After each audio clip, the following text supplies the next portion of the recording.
Hi everyone, welcome to our English class. Today we are going to study the Unit 1, Information Here, There and Everywhere. These are our topics today. Means of communication, verb to be, affirmative, negative, interrogative form, simple present, affirmative form. Todo esse conteúdo do verb to be e simple present trata-se de uma revisão do que vocês viram no sexto ano.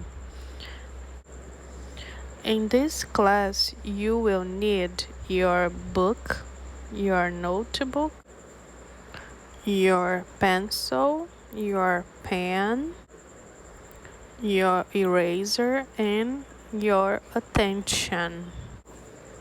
What are means of communication?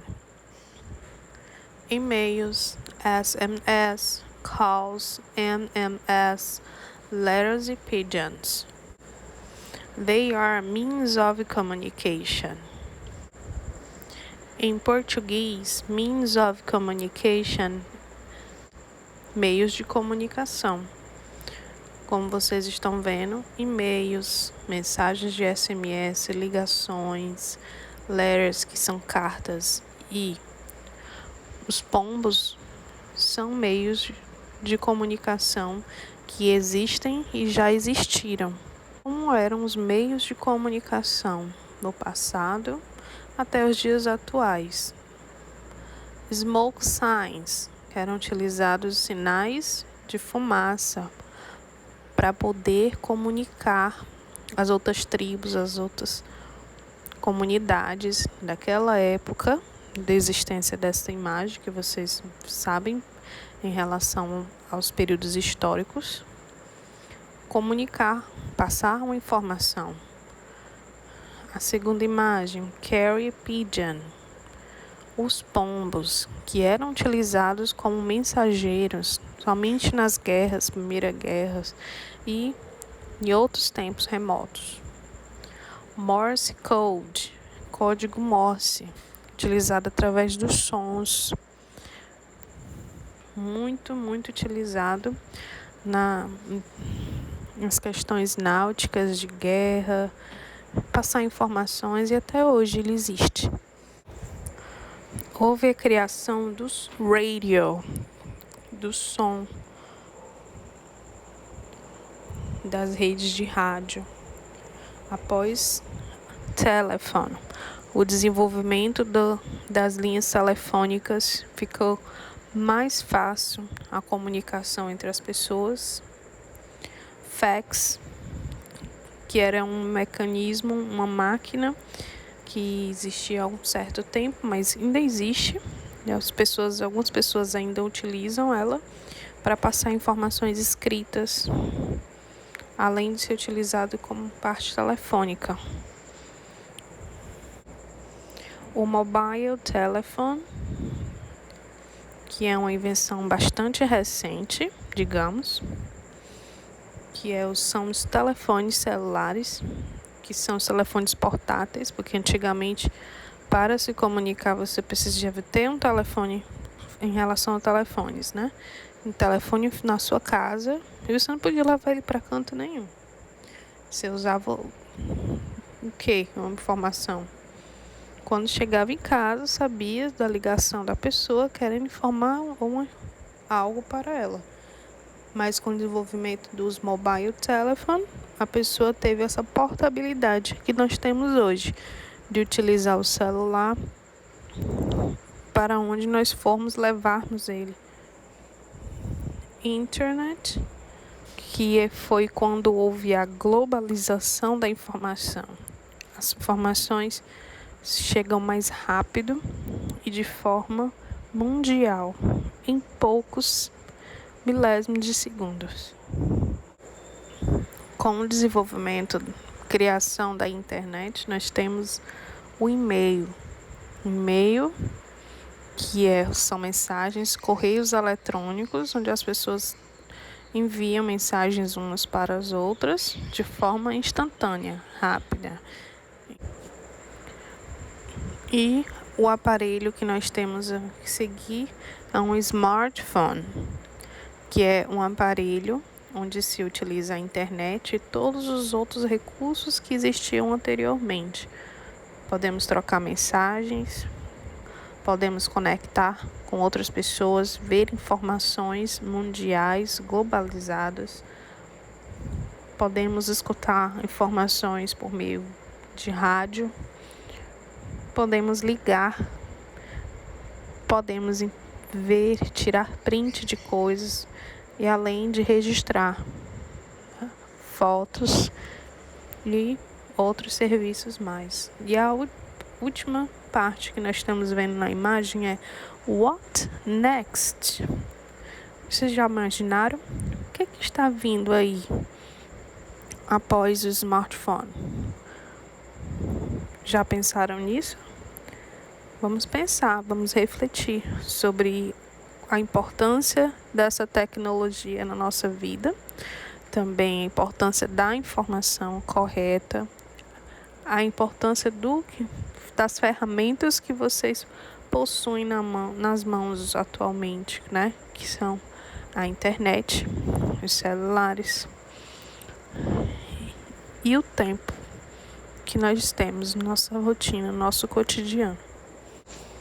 Eu trouxe para vocês agora mais vocabulário, palavras novas sobre os meios de comunicação, means of communication. Lembrando que a utilização deles ainda é presente no nosso dia a dia e alguns fazem parte de outras épocas, de outras gerações, ok? E temos também que lembrar das gerações passadas e históricas, que não a forma como elas já pensaram na forma como elas utilizavam os meios de comunicação em termos de eficiência, como era transportada a notícia do falecimento de um membro familiar ou de um nascimento de um membro familiar por meio dos cavalos, dos mensageiros, né? Naquela época em que nós não tínhamos os meios de transporte que nós temos hoje. Sabia-se de notícias de guerras depois de meses, semanas, depois que um viajante vinha passar essa notícia para outra comunidade, para outra cidade. Então, a informação era sempre retida na pessoa em si. E também com a escrita das cartas, né? Também não vamos nesse período medieval, o período das cavalarias. Vamos refletir como foi o avanço da nossa civilização com o que nós temos hoje, das mensagens instantâneas, da nossa comunicação, da eficiência dessa comunicação, que, claro, tem os pontos negativos, que é o que nós vamos ver depois, que são as fake news. Voltando no tópico do vocabulário. Letters, cartas. Telephone, o telefone simples, básico, nós temos. Radio, rádio. Television, que aqui nós temos uma television, que é aquela televisão em termos mais genéricos, claro. É televisão que você vê, programas de televisão que são colocados no canal aberto, no canal fechado. Mas hoje nós também temos as Smart TVs, que são com aplicativos e internet. Mobile, que é o aparelho que nós utilizamos frequentemente na nossa rotina dia a dia para executarmos vários tipos de ações, porque nele atualmente, devido a essa invenção que fizeram, ele tem rádio, ele tem seu despertador, ele tem o seu microcomputador, ele tem a sua TV, onde você pode assistir os vídeos favoritos. Ele tem uma câmera fotográfica, né, atualmente, digamos, que é onde você pode tirar suas fotos, e filmadora, que é onde você pode registrar seus vídeos. Então, é um aparelho portátil que você anda com essa quantidade imensa de informações, newspaper, que são os jornais impressos, cell phone, novamente, aquele celular simples onde a gente digitava mensagens por caracteres, que são os SMS. Computer, que é a ferramenta, né, que a maioria das pessoas e ainda são utilizados bastante para poder digitar trabalhos, enviar e-mails, comunicar com as outras pessoas e receber essas informações. Fax machine, que já foi falado anteriormente. Hand talking, que é um mecanismo, um aparelho que você comunicava com outras pessoas com a certa distância, passava informações. O notebook, ele é um computador, mas é um computador portátil. Letter, carta, meio de comunicação muito antigo e que até hoje existe. Magazine, revistas. Há pouco tempo atrás, as revistas elas veiculavam as notícias das novelas, receitas, informações gerais sobre famosos, informações sobre diversos aspectos culturais, de viagens. Ainda existem, mas a forma como elas estão sendo colocadas modificou um pouco. Pager é um outro meio de comunicação que eram enviadas somente mensagens escritas. A pessoa atrelava esse pager em si e recebia por meio de um som a chegada das mensagens, somente para mensagens, não fazia ligações. Radio já foi colocado aqui várias vezes. E por último nós temos o Telegram. Telegram, ele existe até hoje, mensagens postais, ou seja, elas são colocadas nos correios, elas são mensagens consideradas extremamente rápidas quando o remetente quer que o destinatário saiba da referida informação o mais rápido possível. Então, elas são mensagens extremamente rápidas e curtas.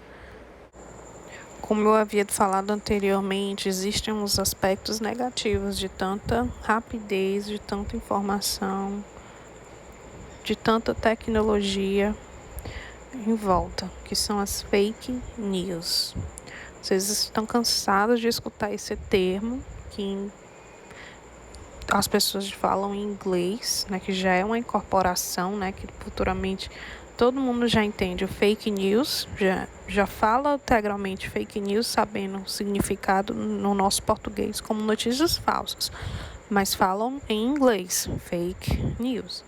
Então, vocês estão vendo aí a língua inglesa tendo cada vez mais sendo influenciando, não é? Devido à globalização, devido a muita informação, devido à internet. Ok? A quantidade de vezes que as pessoas veem essas palavras e estão cada vez mais adotando no vocabulário no dia a dia. Eu trago para vocês um tópico que é bastante interessante, que é How to Spot False News. Como a gente identifica notícias falsas. Read Beyond. Nesse tópico, fala que você tem que ler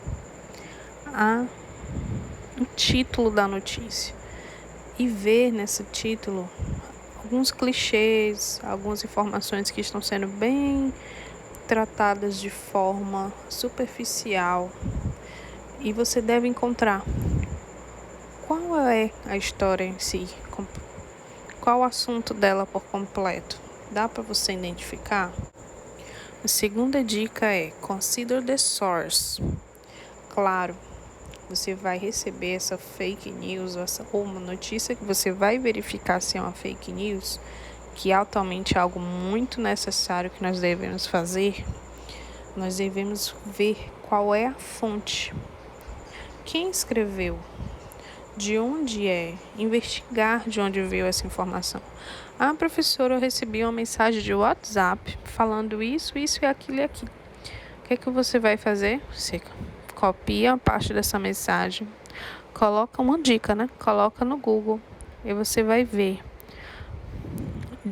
qual foi o link gerador daquela informação, por onde começou, qual ano que foi circulada aquela informação. Às vezes circula informação, por exemplo, estamos em 2021, considerando houve algum impacto na Terra de um asteroide.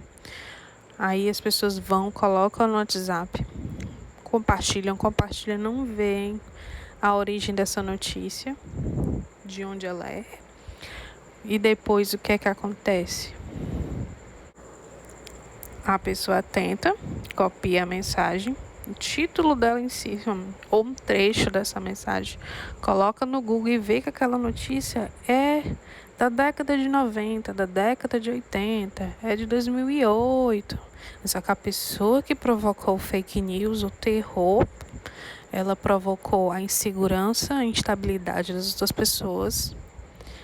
Ela colocou como se fosse acontecer semana que vem, 2021. Cuidado. Check the order. Terceira dica: checar quem escreveu essa notícia. Check the date. Checar a data que ela foi vinculada. Aquela mesma dica que eu citei do exemplo anterior. Ok? Is it a joke? É uma piada que está sendo colocada como fake news? O que é que você vai fazer? Novamente, pesquisar pelo Google quem foi o autor daquela piada de verdade. Qual foi a época, qual foi o ano. Então, tudo é você ter essa autonomia de quebrar essas fake news, de procurar. Assim, olha, você está vinculando coisa errada, você está falando coisas nada a ver, você está gerando isso e aquilo, as consequências, certo? Supporting source quer dizer o quê? Você acompanhar por meio dos links que são colocados, essas informações, essas histórias realmente que você viu nessa notícia são verdadeiras. Se tem base real. Check your biases. Você vai checar de forma neutra. Não deixar que os seus ideais, o que você acredita, afete o seu julgamento sobre aquela notícia. Certo? Outro mecanismo bastante importante, Easy Authentic, são ferramentas que estão disponíveis online pelo Google para identificar se as fotos que você vê nas notícias, etc., são montagens ou não. Você tem como verificar atualmente de forma muito fácil de onde é que veio aquela imagem primeiramente. Quem tirou aquela imagem? De onde você colocou? Como é que se faz isso? Pesquisando no Google. Muito simples quebrar uma fake news. E aqui mesmo nesse próprio item tem a dica do TinEye e do Google Reverse e do Image Search, que são ferramentas, que eu novamente falo, para verificar a autenticidade de imagens. Check mainstream media. Checar a veracidade daquela mídia, daquele site. Então, tudo que nós vimos se resumiu a você procurar, você se orientar e orientar as pessoas para não compartilharem e para que elas possam checar verdadeiramente a fonte daquelas informações. Que uma informação falsa, ela pode gerar milhares de consequências. Vocês já imaginaram uma notícia falsa sobre uma tsunami que irá acontecer amanhã? Dependendo das pessoas que forem receber essas notícias, elas podem ter diversas consequências psicológicas, físicas, emocionais, além de reforçar que as fake news são algo verdadeiramente plausíveis, que elas são verdades, eles não são. Então, vamos quebrar com todas as informações. Esse é um tópico bastante relevante para a nossa unidade, isso que eu trouxe. E também para o nosso contexto, né? Sempre, devido à globalização, excesso de informações, nós devemos ser agentes do bem, agentes que buscam de forma correta quebrar as informações falsas que existem. Agora eu vou explicar para vocês esse novo tópico que surgiu durante essas nossas aulas, videoaulas online, que é o Grammar Time. Nessas aulas, quando você vê essa imagem, vocês vão ter uma aula de gramática objetiva e eu vou tentar ser bastante clara em todas essas informações, até mesmo devido às aulas remotas, devido às nossas necessidades e nosso ter como mudado da forma como nós estamos, né, atualmente nas aulas remotas. Então, deixo claro que anotem suas dúvidas e me perguntem. O verbo to be é um verbo essencial na língua inglesa, porque por meio deles nós vamos conseguir falar o nosso nome, a nossa idade, como nós estamos sentindo, nacionalidade, profissão, onde nós estamos e várias outras formas de dizer eu sou, eu estou. Em português, o verbo to be quer dizer verbo ser e o verbo estar. Lembrando que esse conteúdo é uma revisão do que vocês já viram no 6º ano. I am. He is. She is. It is. We are. You are. And they are. O to be é esse que está circulado. O am, o is e o are. Mas, teacher, por quê? Se é um mesmo verbo e ele fica com essa escrita diferente. Am, is e are. Porque ele é um verbo irregular.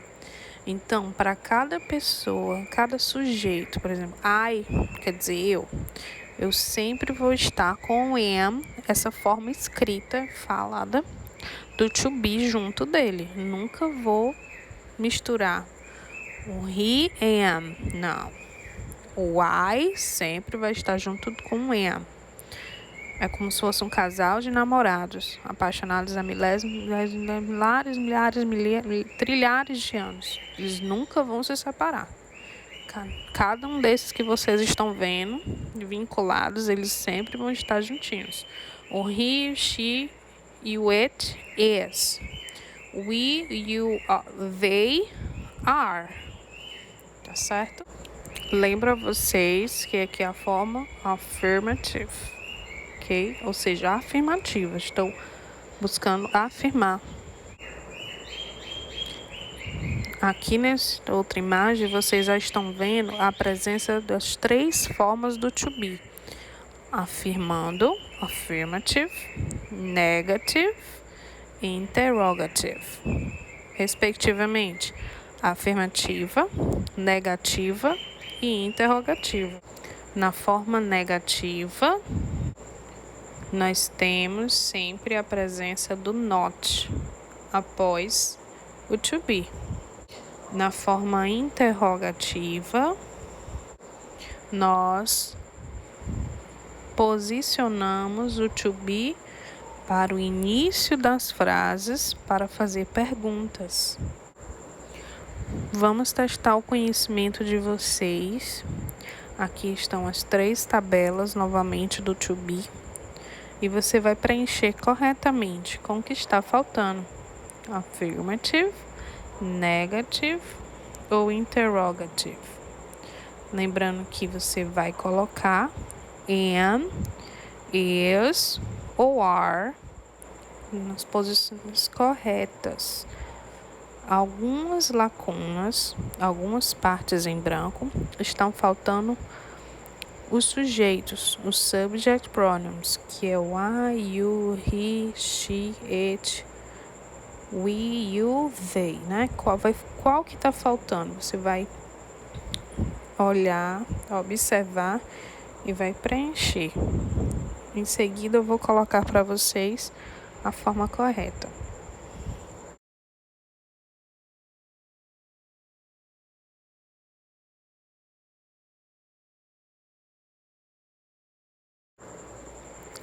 Aqui está a nossa tabela preenchida. Deem uma checada. Caso haja dúvidas, voltem o vídeo ou me mandem mensagens perguntando, pontuando qual a sua dúvida, que eu irei esclarecer. O nosso conteúdo agora é o Present Simple, que também é muito importante. Ele é o tempo presente. Nós utilizamos para falar de ações habituais, rotineiras no tempo presente. Colocamos sempre um S no final do verbo, quando estiver antecedido de he, she e it. Atenção, há exceções dependendo da escrita do verbo. O verbo to be, com a regra específica dele, que nós aprendemos e revisamos agora. E existe a regra para todos os outros verbos, que é o que nós vamos ver agora, neste momento. Agora, pela tabela que nós estamos vendo, tá bem marcado, né? He, she e it vão receber o S no final do verbo. Então, todos os verbos que você for conjugar, for escrever em inglês num tempo presente, que não seja to be, você vai colocar um S no final dele, quando for he, she e it na frase. Nós chamamos de third person singular, que é a terceira pessoa do singular. A quem eu estou me referindo? Verb work, verbo trabalhar. Olha como é a escrita dele. I work in the morning. Eu trabalho pela manhã. She works in the morning. Ela trabalha pela manhã. Então, nós vemos aí a diferença da escrita do verbo. I work e she works. Por que o works recebeu um S? Porque ele está acompanhado de she. Lembra da regra? Quando for he, she e it antes do verbo, nós adicionamos um S no final. Ok? Professora, o work da primeira frase e da segunda frase atrapalha o significado desse verbo? Não. Ele é somente para sinalizar. Eu estou me referindo à terceira pessoa. Trago para vocês outro verbo. Verbo live. Verbo morar. I live, you live, he lives, she lives, it lives, we live, you live, they live. Eu moro, você mora, ele mora, ela mora, ele ou ela mora, nós moramos, vocês moram, eles ou elas moram. Como perceberam? Na terceira pessoa tem um S aí bem destacado em vermelho, certo? Novamente, não atrapalha o significado, somente para sinalizar a terceira pessoa. Existe uma regrinha para as terminações dos verbos.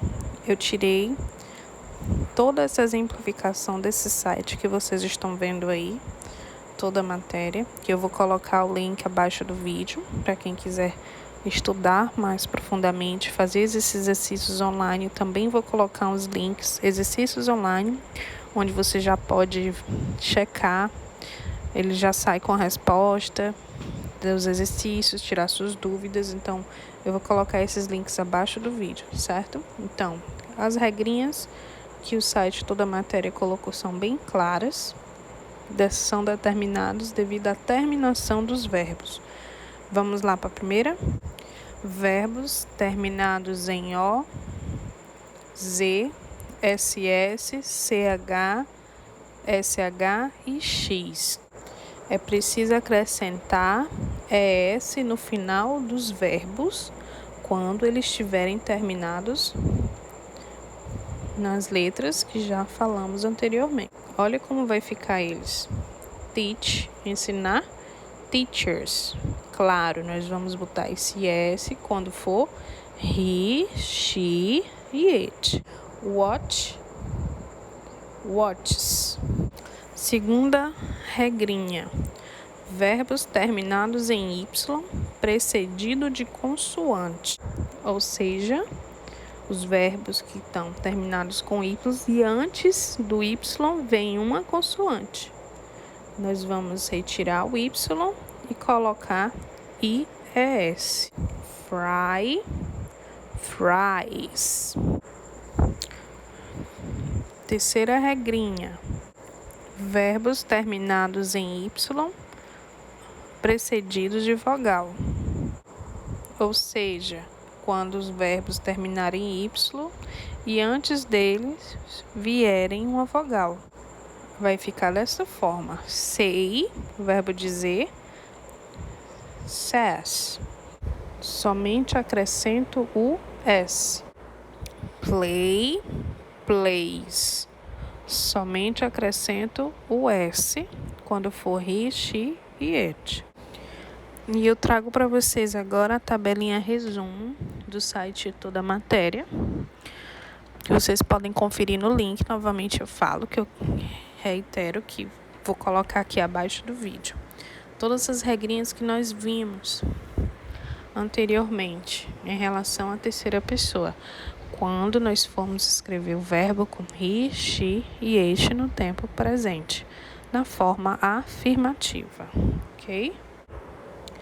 Para terminar nossa aula, eu apresento a vocês agora o verbo to do, fazer, e o verbo to have, que é o verbo ter. Eles modificam a escrita quando eles estão na terceira pessoa. He, she e it. Observem. I do, you do. He does, she does, it does. We do, you do, they do. Então, nós vemos aí, ele se tornou does na terceira pessoa. To have. I have, you have, he has, she has, it has. We have, you have, and they have. Na terceira pessoa, ele se tornou has. Thank you, everyone. Agradeço demais por termos ficado até este momento juntos na nossa videoaula. Qualquer dúvida, perguntem. Assistam novamente quantas vezes forem necessários. All the best for you, ok? Tudo de bom para vocês. Bye bye. See you next class.